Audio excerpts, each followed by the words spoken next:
guys that live in the UK, much like me.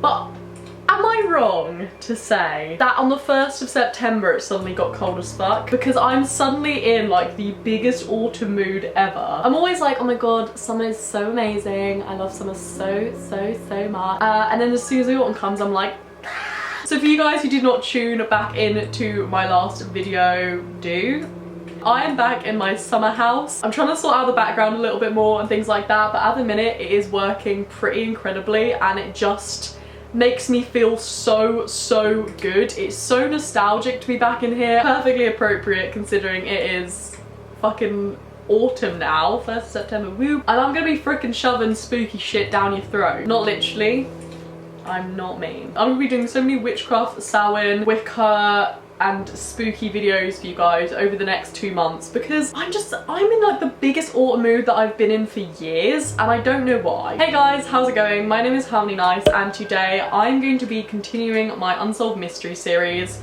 I have not done one of these for a very long time just because, I mean, I didn't make a bunch of videos for a long time. I was making one like once every 2 weeks or something. So a lot of my series kind of came to a halt, but I'm trying to kind of get my channel back going, as most of you guys have probably noticed, to kick off the kind of next couple of few months of autumn. And today's case, I'm going to be talking about the extremely odd death of a woman called Netta Fornario. Now I know I always say this when it comes to these cases, but this case specifically I have been studying for a few months because I actually already recorded this video and lost it when my hard drive broke, and the more and more I've looked into it, the more and more interesting it has been. The reason I kind of have been so interested in it is because obviously, as most of you guys know, I'm a Wiccan. This case specifically has a great deal to do with the occult. And this lady who I'm going to be speaking about, Netta, was also somebody that practiced witchcraft. Maybe not so different to me, so that is why it intrigued me even more. So without too much talking, let's just jump right into this case. Grab yourself a cup of tea. I specifically have a cup of tea from a subscriber sent me through my Depop when I ordered something off her Depop and sent me a ginger and cinnamon tea. Thank you so much, darling. So Netta Fornario, or as she was born, Nora Emily Fornario, was actually born in Cairo in Egypt in 1897 to her Italian father, who was a well-respected doctor called, I'm gonna have to read this off my phone because these names are super hard to pronounce. I'm gonna put his first name there and not even try to butcher it. That Nicola Raimondo Fornario, who was a well-respected doctor in the area at the time, and also to an English mother, Nora Edith Link. In the early life of Netta, her and her family moved to Italy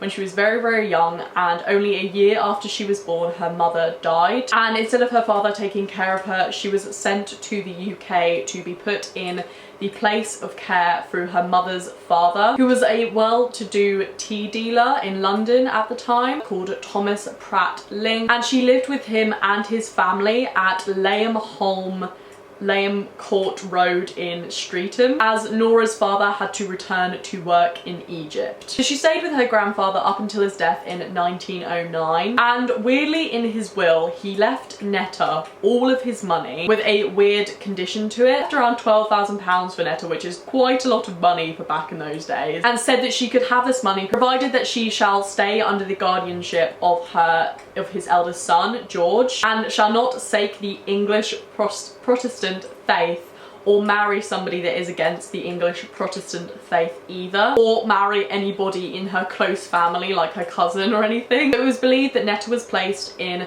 Thomas's son's George's care for about 2 years, and then 2 years later in 1911 Netta was sent to a ladies boarding school in Grassington Road in Eastbourne. And in Netta's early young adult life it is believed that she went back to Italy for quite a while, but then 10 years after that she returned in 1921 to London, and Netta was appointed as an outer guardian to Masonic Lodge in Sinclair Road in Hammersmith. Netta was always seemingly interested in mysteries, fairies, the occult and things like that, but especially interested in magic, fairies and folklore, which I know a ton of you guys on my channel are interested in too, so we can all relate to that. And it was believed that she didn't really respect her father that much or like her father that much because she really hated doctors. She basically would never ever go to the doctor. She believed in alternative therapy. She said she was curing people with her telepathy. On one occasion she also went on a 40-day fast, but was persuaded to stop after a fortnight. But in general, she was described as a pretty happy character. She was pretty cheerful. She was a really, really lovely person. It is believed that Netta became a member of the Alpha Omega offshoot of the Hermetic Order of the Golden Dawn, and an officer at a co-masonry lodge in West London, which admitted both males and females. So the members of this group were basically a bunch of spiritualists or occultists that all dedicated themselves to learning ancient magical practices, doing rituals, performing rites, going into meditative trances and summoning spirits and demons, and participating in intricate ceremonies that could last for days. I couldn't find out where I found this information, but it is believed that Aleister Crowley either created this group or was heavily involved in this group. So that kind of shows you the type of thing that was going down there. She was always interested in that sort of thing from a very, very young age, and it was also believed that she practiced witchcraft too. But now it was at a point where she practiced it on a regular basis. So fast forward 8 years, in the summer of 1929, Netta decided to make plans to leave her life in London to go on a trip to the small Scottish island of Iona. And Netta had seemingly been obsessed with this specific island for a very, very long time. She was absolutely obsessed with the story behind this island and also the beautiful landscape of Iona. She specifically wanted to stay near a place called Loch Staunig, which is the freshwater loch south of the island Iona. And the island of Iona itself has a very, very weird and interesting history. The place that she wanted to specifically stay is surrounded by a path which apparently monks cannot travel on. It is located on the west coast of Scotland, and it is believed to be one of the points on this earth where the veil between the spirit world and our world is at its absolute thinnest at all times. It was a sacred place for ancient Celts and early Christians alike to go to, and it was also the location where the Book of Kells was created. If you guys haven't heard of the Book of Kells, I would definitely look into it. It's really, really interesting. But before that, it was traditionally a place where druids would go to perform rituals before the Christians, before any of that, and roam the lands and practice their rituals there. And Netta kind of got this fascination of this island by reading a story in a book by her favourite author, Fiona MacLeod, which I believe is a pen name for William Sharp, which describes the place of Iona as a place where the fairies roam free. According to her fellow occultist that was also in the same group as her, Dion Fortune, she reportedly said that Netta was visiting Iona to do some deep healing and study green ray elementals. Dion Fortune was a very, very well-known occultist at the time, and she was very, very heavily involved in this group. She was just a very, very influential occultist, and she actually was quite good friends with Netta, but ended up distancing herself from Netta because she said that the magic and the things that Netta was getting involved in were dangerous. That she was getting too deep into things that she could not understand or control. When Netta set off for her trip in the late summer, according to her maid, she took an unusual amount of luggage for somebody that said they were going on a short trip to Iona, including packing cases and different parts of furniture that apparently could equip a small house. So it was obvious that Netta was intending to stay there for a long period of time. But according to her maid, apparently that she told her that she was heading to Iona to perform a healing ritual and was staying there indefinitely. What she actually was planning to do isn't the most obvious. So Netta got the boat to Iona from London, and when she arrived there, she found lodging on an isolated farm belonging to a landlady called Mrs. McRae, and this area was surrounded by like greenery and loads and loads of fields. It was pretty isolated, but kind of the perfect place for what she wanted to do, which is like all of our dreams basically. At this point, Netta was described to look extremely metropolitan. She was a very, very modern looking lady for her time. She kind of had, you know, Italian heritage, and she had like this dark long hair which apparently she wore in braids. She wore a lot of silver jewellery and just interesting looking clothes with interesting fabric on. According to Mrs. McRae, Netta spent most of her days wandering the island and going down to the beaches and things like that, and then most of the nights she would go into trances and wander around the area at night, trying to contact the spiritual side of the island through these trances. At the start of her trip, she also told Mrs. McRae that some of her trances last up to a week, so no matter how long she is in this trance, to not ever call an ambulance or anything like that, and that she would be okay. So Netta had been on the island of Iona for a few months now, which was already longer than apparently what she was intending to stay for. A few days before Netta disappeared, she sent a letter to her maid, Mrs. Varney, stating to her to not be surprised if she does not hear from her for a while, because she has a terrible case of healing to do. So being so isolated on this island, her and Mrs. McRae became very close friends. But soon after that letter was received, according to Mrs. McRae, on a Sunday morning on the 17th of November 1929, Netta started to act increasingly odd and out of sorts. Mrs. McRae would tend to visit Netta at her lodging in the morning, and she did this as usual, and she found Netta acting very, very odd in her room. She noticed that Netta had risen early, which was very, very odd for Netta considering most of her rituals lasted all night. And she found Netta in a frenzy, packing her bags as quickly as she could,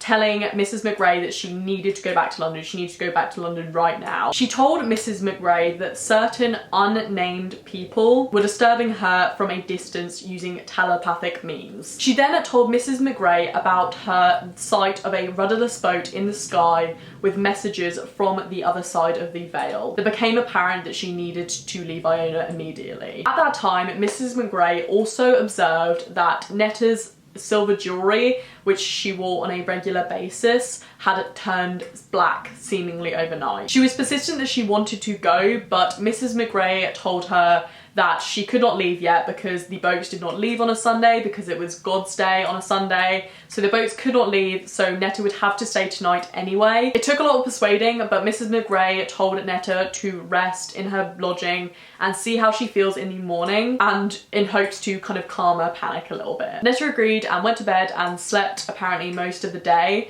And then later that day, Mrs. McRae went to go check on Netta, and Netta had apparently appeared very calm and very collected and said that she was just panicked and that she wanted to remain in Iona indefinitely again. Later that day, Mrs. McRae said that she saw Iona leave her lodging to go on one of her daily trances that she went on in the night, and that was the last time that Netta was seen by Mrs. McRae. The next morning, Mrs. McRae went to check on Netta to see how she was doing, and when she got to her lodging, Netta was not there. At first, this did not concern Mrs. McRae, as Netta occasionally went out all night, so she wasn't really that concerned at this point, and it was also common for Netta to go on early morning walks and return to her lodging kind of mid-morning. But a few hours passed, and then a few more hours passed, and Mrs. McRae's concern began to grow a lot. McRae reported this and conducted a search of the beaches and the surrounding area for Netta. The morning and the evening passed, and there was still no sign of Netta. The next day, the searchers conducted more, and there was still no sign of Netta until the evening, about 2 days after her disappearance. That evening, Netta's body was found 2.5 miles away from Netta's lodging and the cottage that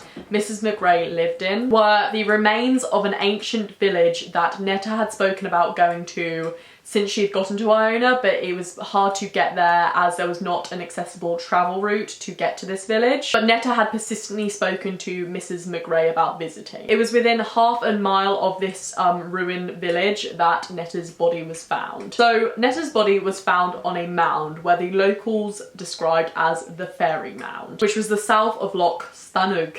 She was laying on the mound wearing nothing but a black cloak, her silver jewellery that had turned completely black, and underneath her on the mound was a cross that had been cut with a ritual knife into the ground, and the ritual knife was close at hand near her too. She also had a black and silver chain around her neck and had a bunch of scratch marks around her neck and on her feet. Also, her feet seemed to be extremely torn up. Her death certificate said that she had died between 10 p.m. on the 17th and 1 p.m. on the 19th of November 1929. Her death was inspected and determined by the doctors as heart failure or exposure to the elements, as there was no sign of of any foul play towards Netta's body at all. It was requested by Netta's family that she was buried on the island, and the fellow islanders all on the following Friday. On a tombstone that was etched with MEF, which stands for Marie Emily Fornario. Soon after Netta's body was recovered and buried, there was a bunch of stories that started to circulate the island. Firstly, there was multiple witnesses that on the night of Netta's death,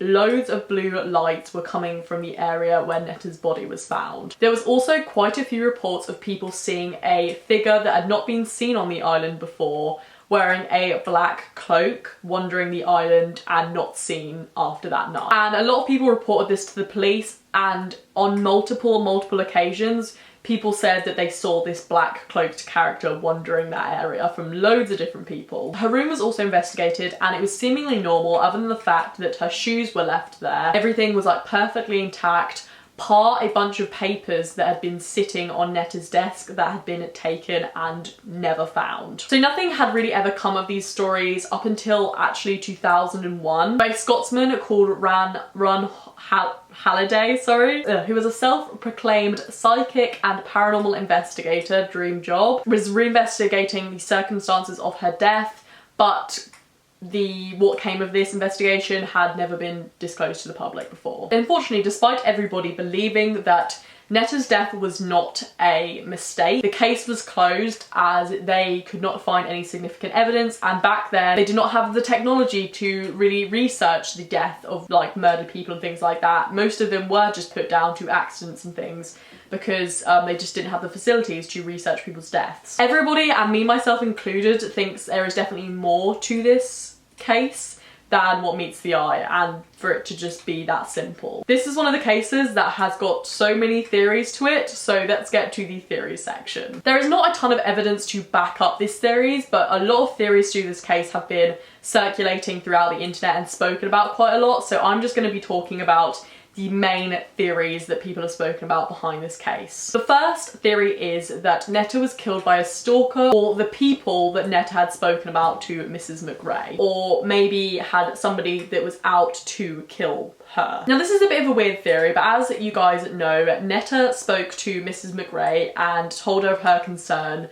about these people that were seemingly trying to get through to her through telepathic things, disturbing her practices. Now there is a theory that this specific group that she was involved with in London, the occultists. Now I'm not sure if you guys are aware, there is a bunch of really friendly occultist groups, covens, there's a bunch of different like people and places where people go to practice these things that can be extremely safe. Now I'm not disrespecting this occultist group at all, because I have no idea, this is just a theory, this is just something I speak about, but it was spoke about that some occultist groups and some like brotherhoods and sisterhoods and things like that, you can't leave. It does still happen, unfortunately. Like, people don't think things like that happen, but they do, where there is some specific groups, especially when it comes to kind of things like that, where people aren't actually allowed to leave a group like that. And it was discussed in this theory that it could be in one of these circumstances where she had joined this group, and because she left her Iona, she got in some sort of trouble with the group, or the reason she went to Iona was because she got into some trouble with the group. And especially as it was in London, it had associations with Aleister Crowley as well. It could have been a possibility that she could have had a reason to either leave this group, or she caused a disturbance in this group or something and decided to run away, and that somebody could have come up from this group, could have been sending her telepathic thoughts, whether you believe in that or not, and then had come and killed her, which could have been the mysterious hooded figure that was spotted at night and then not seen again. That could explain the kind of ritual circumstances that Netta's body was found in. I guess if it's somebody that is experienced in like the sort of thing that she was experienced in the occult, they could have performed a ritual to kill her or something like that, which I know sounds a bit far-fetched. People take practices like this extremely seriously. Like, I know I take my rituals pretty seriously, but some people take these specific like groups very, very seriously, to the point of where, like, more seriously than we could ever have imagined. And or this person could have been somebody from a different occultist group that wanted the information that they were gathering in their group, which again sounds far-fetched, but people get very, very jealous of each other, or there is like rivalry between groups. Either way, if you believe this, is a possibility that she could have been being hunted some way. Diane Fortune also told reports that the scratches on Netta's neck she believed were the same evidence that was on the victim Myona Mathers, and they were psychic attack evidence. And she thinks that there is a possibility that Miss Fornario could have been a victim of a psychic attack and death, which is why there was no evidence to her being killed. Or this hooded figure could have simply been somebody that spotted Miss Fornario on a night as a vulnerable woman out by herself and decided to kill her or chased her or something like that, and she escaped. She could have ran as far away as she possibly could, gotten lost, and then when she realised that she was going to die, placed this herself so that she could have died in like a proper way, or a way that was relevant to her. This could have also explained the missing papers if it was coming from that group or a specific other group. It could have any evidence about what she was studying, or any proof that people didn't want to get out. Again, knowing what these groups are like, I know a lot of people are very, very private, and there could have been something that she was threatening to expose, or anything could have happened really. That is like just a possibility, especially as it was in the 20s as well. Things were very, very different. So the next theory is a little bit darker, but again, this was a discussed theory online, that due to Netta's either mental health and her involvement with the dangerous side of the occult, it drove Netta to commit suicide. So obviously Netta was described as a very happy and chirpy and lovely person, but what was described by Netta is that she did have somewhat wacky ideas, and obviously she did put her well-being on the line to perform these rituals by going into trances for days and days and kind of not taking care of herself. And in these rituals you have to be so careful to protect yourself from negativity and from negative forces, which obviously we don't know whether she was doing or not. I'm guessing if she was part of like an elite group then she must have been, but I don't know. There is also the belief that if she was actually receiving messages from these people, that they would be able to send her negative messages too, which she could have believed. Again, it could have been a mental health situation or something that she just believed in, which could have driven her to do what happened and set it all up, laying in a seemingly positioned place. But obviously there was no actually evidence to committing suicide or anything like that, and I feel like there would have been. I mean, people speculated that exhaustion could be considered as if that she just kind of let herself die for 2 days. I just don't think that would have happened. I don't know. I just don't really believe that one that much. Either way, obviously it may not be clear that she was in her right mind before her death anyway, because of obviously how she was acting around Mrs. McRae, and also the letter that was sent home saying that she wasn't going to be heard from for a while, which indicates that she could have known that her death was going to come. Also just seemingly because the place that she was found was like a place that she wanted to visit, so it all kind of seemed like too perfect, like a planned thing, what she was wearing, everything like that. It was like in relation to her interest, which indicates that it could have been something to do with something that she had planned. But it is also believed that Netta could have been somebody that would have been diagnosed with schizophrenia. But there is no proof, as this was not a diagnosable illness back then. But yes, there was people that see that she seemed like kooky and had some like strange ideas, but not like obviously mentally ill. But it can't be determined whether this was the case or not, as we don't know now. So the next, I think, is the most interesting theory about Netta's death. So according to Netta's father, Netta suffered from type 1 diabetes. So as we know, Netta did not believe in going to doctors at all. She was severely against it, and she said she always claimed to heal herself and others using telepathy. So having type 1 diabetes left untreated can actually lead to a illness called, or a condition called acidosis, sorry, which is a medical condition when people's body fluids contain too much acid, basically, which can be caused by diabetes and other alignments. If this acidosis is left untreated, it can lead to confusion and panic and confusion and things like that, and eventually this illness can lead to death if it gets bad enough. This is rare. This is a very, very rare thing to get, but considering the circumstances, it could seem very likely too. Netta could have gone to taken part in her ritual, gotten confused and forgot to find her way home, came very, very close to death and placed herself on this mound and drawn a cross on the mound beneath her to help her get into the afterlife. This could also explain the blackened jewellery,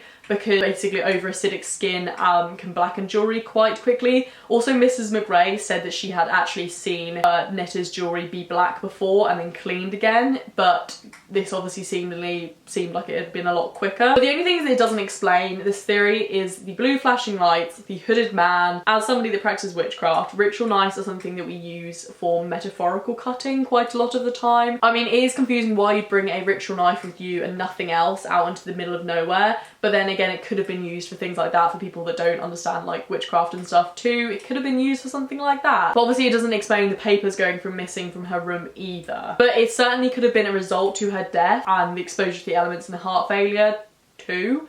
So that could have been a big possibility. But just the little things that don't kind of make sense is like the things that went missing or the things that she brought with her. Confusion can cause like the scratches on the neck and everything else. That could kind of explain away quite a lot of everything. It could even explain the disappearance of the papers, like she could have taken these and burnt them or whatever. It's a very likely possibility. Now the last theory is the most widely believed one and the one that has been spoken about the most that I've seen online. And I'm really kind of like itching towards this one specifically. But it is possible that Netta could have been, during these trances, losing complete kind of sense and control of her body while being in these trances. I don't know if you guys have ever been in a trance, but it's fucking terrifying and you definitely can lose control of your body. And her friend Dion Fortune suggested that she had been on an astral projection of which she had not returned, gotten confused, got lost, was out for days in this astral projection, and because of it being winter, exposure to the elements got to her, led her to the stone, because when you're astral projecting, I don't know if you guys have ever done astral projection before, but you can get lost in astral projection. It's really scary. When I have done it, it has been terrifying, and you kind of, maybe in an astral projection, she could have like remembered going to this place and the way to this place and led herself there and just got caught up with this trance and not being able to get back to her body. I know people have like speculations on like a lot of things like that, but astral projection is something people do a lot. It's a thing. So as it winter, she wasn't wearing a lot and her shoes and everything like that. That could explain the scratches to her feet and to her neck, explain the markings on the floor and markings on her neck and the ritual knife and everything that it could have been. It was her acting in some sort of magical trance, which when you are astral projecting, like I have spoken during astral projection, I say things that I don't know that I'm saying. For example, I once got up out of my bed and said, "There's a man coming up the stairs," to my ex-boyfriend, who then had like the biggest panic attack and like ran around the house and was like, "Where the fuck's the man?" And then to find me asleep in my bed when he got back. Also, again, this is just an addition, but if you are like me and you believe in the fae and nature spirits and things like that,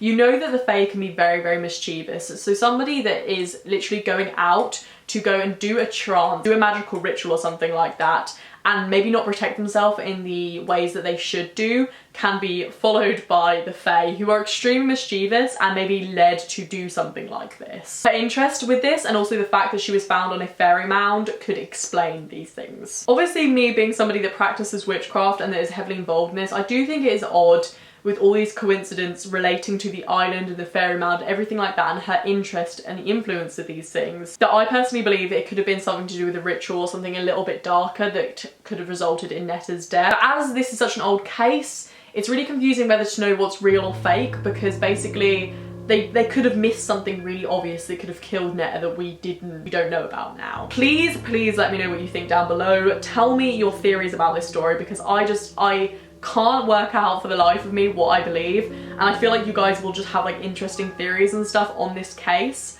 My laptop has died, by the way, which is why the fire's gone off, so I apologise for that. I want like a spiritual perspective and like a factual perspective. Whatever you guys think, just let me know down below. But if anything, what this teaches us, if you are a magical practitioner, please be careful with what you are taking part in. Please take precautions while doing things like this. If you are working with a fae or doing strong rituals, make sure you know what you're doing before going into doing magical trances and things like that. Start with simple spells if you are concerned about bigger rituals. And be careful when you're putting yourself under trances or doing astral projection purposely. Just remember to take precautions and do proper research. Do not join groups that you aren't 100% sure about. Make sure you know what you're getting yourself into and just protect yourself in a proper way. So with all that being said, thank you guys so much for watching. I really hope you enjoyed the first kind of spooky video that I've done for the month of September, leading on to October and things like that. Thank you guys so much for watching. I hope you enjoyed. Let me know what you think down below, and I will see you in my next video. I don't think there's going to be another video up this week. Unfortunately, I am just so busy at the minute because I'm doing like 4 projects all at once for you guys. I'm really sorry about that, but videos should return to normal as soon as possible. I'm sorry. I love you. Goodbye. Love you. Unsolved Mystery.